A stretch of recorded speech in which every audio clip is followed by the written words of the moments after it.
안녕하세요. 3세대 코칭TV입니다. 지난 영상에서 제가 4가지 디스크 유형별로 각각 다른 유형에게 내가 피드백을 전달할 때 어떻게 하면 좋을지에 대한 포인트를 말씀드렸는데요. 오늘 영상에서는 4가지 다른 유형의 사람들에게 피드백을 받아들일 때 이 사람들의 유형들을 어떻게 이해하면 좋을지에 대해서 말씀을 드리려고 합니다. 피드백이라는 게 내가 잘 수용하면 나의 성장과 발전을 위해서 정말 선물 같은 거잖아요. 그런데 많은 피드백들이 이 수용의 과정을 거치지 못하고 아깝게 사라지는 경우가 많은 것 같아요. 그래서 우리가 피드백 주는 상대의 유형을 알면 내가 소갈이하는 시간을 훨씬 더 줄이고 그 소갈이 하는데 쓸 에너지를 정말 나의 성장과 발전을 위해서 쓸 수 있는 그런 길이 될 거라고 생각을 합니다. 첫 번째 주도형에 대해서 말씀드릴게요. 지난 영상에서도 저는 사교형이 가장 강하고 그 다음에 주도형이 섞인 유형이라고 말씀을 드렸는데요. 그럼에도 불구하고 주도형 앞에서 긴장한다고 말씀을 드렸는데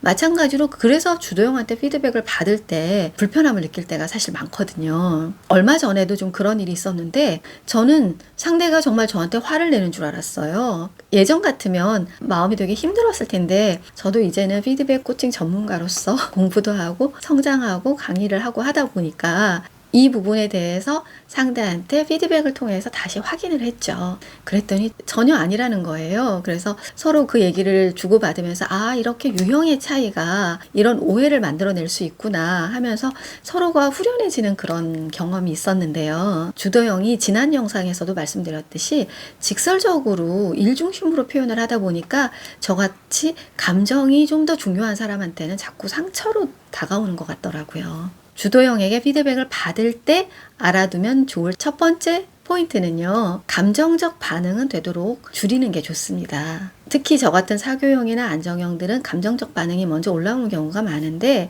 주도형은 정말 일 중심으로 팩트를 말하다 보니 그리고 그걸 직설적으로 전달하다 보니 발생하는 부분이라는 걸 감안하면 내 감정이 조금 더 편안해질 수 있을 것 같아요. 그리고 두 번째는 주도형은 자기가 통제권을 갖고 싶어 하잖아요. 나에게 뭔가 선택권을 잘 넘겨주지 않아요. 저도 또 주도형의 성향이 있다 보니까 그런 게 좀 강하게 부딪힐 때가 있거든요. 그래서 이럴 때는 저 사람은 주도형이어서 본인이 주도권을 잃어버릴까봐 두려워하는 마음이 있구나. 내가 그 마음 이해해줘야지. 이런 마음이 들면 훨씬 편안하게 받아들일 수 있을 거예요. 그리고 세 번째는 신중형은 되도록이면 그 자리에서 답을 하는 걸 좋아해요. 그 자리에서 답을 바로 해줄 수 있는 게 가장 좋은데 사실 안정형이나 신중형은 성향상 쉽지 않을 거잖아요. 주도형은 사실 막 다그치는 느낌으로 이야기를 하고 있는데 안정형이나 신중형은 여기에 답은 해야 될 것 같은데 바로 답은 떠오르지 않아서 머뭇거리다 보니까 오히려 더 답이 떠오르지 않는 그런 상황이 좀 반복되는 것 같거든요. 그럴 때는 내가 바로 이 질문에 대한 답은 못할지라도 나한테는 시간이 좀 필요하니 조금 기다려달라. 추후에 이야기하겠다. 이렇게 바로 전달하는 것도 좋은 방법이라고 생각을 합니다. 그리고 네 번째는 이들이 직설적이다 보니까 사실은 때론 상처가 되는 말도 해요. 빨리 일 처리가 되기를 바라기 때문에 화를 내기도 하죠. 그런데 이럴 때도 알아두면 좋을 거는 저 사람이 나에 대해서 뭔가 감정적으로 화를 낸다기보다는 일 중심으로 생각하고 있다는 걸 내가 감안을 하면 좀 더 편하게 피드백을 받아들일 수 있을 거예요. 그 다음 사교형은요. 사람 중심적인 사람이잖아요. 이런 사교형이 어려운 피드백을 해야 돼요. 그럴 때 어떻게 하겠습니까? 그 사람의 감정을 다칠까 얼마나 염려가 되겠어요. 그러니까 사교형은 어려운 피드백을 해야 될 때 빙빙빙빙 돌리는 경우가 사실 많아요. 그러니 주도형이나 신중형이 보기에는 답답하게 느껴질 수도 있을 거예요.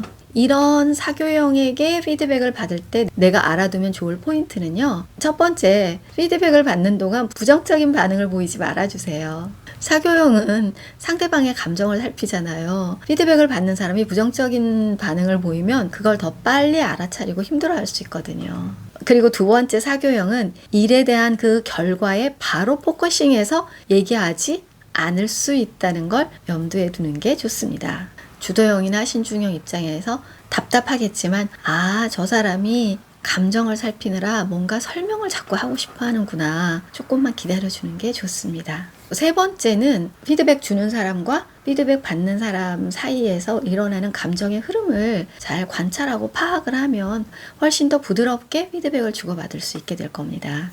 그리고 네 번째, 피드백을 줄 때하고 마찬가지로 사교용한테 피드백을 받을 때는 되도록 밝고 긍정적인 분위기를 유지를 해주는 게 좋습니다. 그 다음 세 번째, 안정형에게 피드백을 받을 때 내가 알아두면 좋을 포인트들을 말씀드릴게요. 안정형들은 안정한 상태를 좋아하고 변화를 싫어한다고 말씀을 드렸죠. 그리고 조화로운 상황이 되는 걸 좋아해요. 안정형은 상대적으로 주도형이나 사교형에 비해서는 속도가 늦기 때문에 이들이 주는 피드백이 조금 덜 진취적이라고 느껴질 수도 있어요. 하지만 안정형은 빠른 변화를 주도하거나 쫓아가는 건 힘들어 하지만 대신에 어떤 구조들이 세팅이 됐을 때 정말 그 일이 끝까지 제대로 추진되게 하는 그 힘을 발휘하는 게 안정형이잖아요. 그래서 이런 안정형의 특성을 감안한다면 피드백을 주고받는 자리도 훨씬 더 부드럽고 편안해지지 않을까 생각을 합니다. 그래서 안정형에게 피드백을 받을 때 내가 기억해야 될 포인트 첫 번째는요. 안정형하고는 되도록이면 약속을 잘 지켜주는 게 중요합니다. 안정형은 일관성을 굉장히 중요하게 생각을 하잖아요. 그리고 두 번째는 안정형에게 피드백을 받을 때는 나도 안정형과 비슷한 상태가 되는 게 좋습니다. 호흡을 좀 깊게 하고요. 천천히 들어주면 참 좋을 것 같아요. 그리고 세 번째는 사려 깊게 생각하고 이야기하는 게 좋습니다. 주도형 같은 경우 바로 답이 튀어나오잖아요. 그리고 사교형은 조금 방방 뜨잖아요. 이런 것들이 안정형한테는 좀 불편할 수 있다는 거 기억하시면 좋을 것 같아요. 그리고 네 번째는 새로운 아이디어, 특히 아이디어를 막 발산하는 걸 좋아하는 사교형 같은 경우는 그 자리에서 피드백을 받으면서 뭐 이것도 좋을 것 같고요, 이것도 좋을 것 같고요, 막 이런 얘기를 하게 되는데 저 같은 경우는 좀 그런 성향인데 안정형하고 얘기를 할 때는 조금 자제하는 게 좋습니다. 하지 말라는 게 아니고요. 한 템포 좀 늦춰서 안정형의 성향을 감안하고 그 자리가 꼭 아니더라도 시간이 좀 더 지나서 이런 건 어떨까요? 라고 얘기를 하는 게 서로의 피드백이 훨씬 더 부드럽게 전달되면서 정말 그것이 조직의 시너지로 갈 수 있는 그런 길이 될 거라고 생각을 합니다. 그 다음 신중형인데요. 신중형은 치밀하잖아요. 그러다 보니까 치밀한 사람이 속도가 빠를 수는 없잖아요. 그런데 예를 들어서 그 조직의 리더가 주도형이라고 한번 생각을 해보세요. 그러면 이 주도형인 리더에게 있어서 치밀하고 속도가 느린 신중형은 답답할 수 있잖아요. 이 사람이 치밀하기 때문에 느린 거야 라고 이해하기보다는 이 사람은 느리고 역량이 부족해 라고 생각을 하는 경우가 있는 것 같아요. 이러한 신중형의 역량을 조직에서 잘 활용을 하려면 기다려주면 기다리는 만큼 그 치밀하고 고퀄리티의 아웃풋을 가져오니까 그걸 믿고 기다려줄 필요가 있다고 생각을 합니다. 이러한 신중형에게 내가 피드백을 받을 때 기억하면 좋을 포인트는요. 신중형들에게는 사실과 자료가 중요하잖아요. 그러니까 나도 그 피드백 받은 내용에 대해서 답을 할 때 사실과 자료에 근거해서 이야기를 하는 게 당연히 좋겠죠. 그리고 두 번째로 이들이 하는 비난이나 비판으로 느껴질 수 있는 그런 것들도 사실 이들은 그냥 그 자료를 이야기하고 있는 거다. 이렇게 이야기하면 받아들이는 입장에서 훨씬 더 편안해질 것 같아요. 그 세 번째는요. 아까 안정형하고 조금 비슷한데 과장된 표현은 신중형에게는 불편합니다. 팩트를 중요하게 생각하는 사람들인데 사실 주도형이나 사교형은 조금 뻥치는 경향들이 좀 있잖아요. 그래서 이 사람이 신중형일 때는 특히나 좀 자제하는 게 좋습니다. 그리고 네 번째, 신중형에게 피드백을 받을 때는 신중형이 나에게 피드백을 전달하는 속도가 느릴 수 있다는 걸 내가 감안하고 듣는 것이 좋습니다. 아까 안정형처럼 특히 이제 성격이 급한 주도형이나 사교형인 경우에 신중형 앞에서는 조금 더 호흡을 좀 크게 하고 좀 기다리는 마음으로 듣는 자세가 필요할 겁니다. 제가 2번에 걸쳐서 피드백을 4가지 유형에게 줄 때 알아두면 좋을 포인트와 내가 그 유형의 사람들에게 피드백을 받을 때 알아두면 좋을 포인트에 대해서 말씀을 드렸는데요. 우리가 흔히 하는 얘기 있잖아요. 틀린 게 아니라 다른 거다. 이 네 가지 유형도 참 그런 것 같아요. 근데 저도 이 영상을 준비하면서 반성을 참 많이 했거든요. 내 맘 같지 않다고 해서 상대가 잘못하고 있다고 생각했던 적들이 참 많았던 것 같아요. 그래서 그 점에 대해서 반성을 하게 됐고요.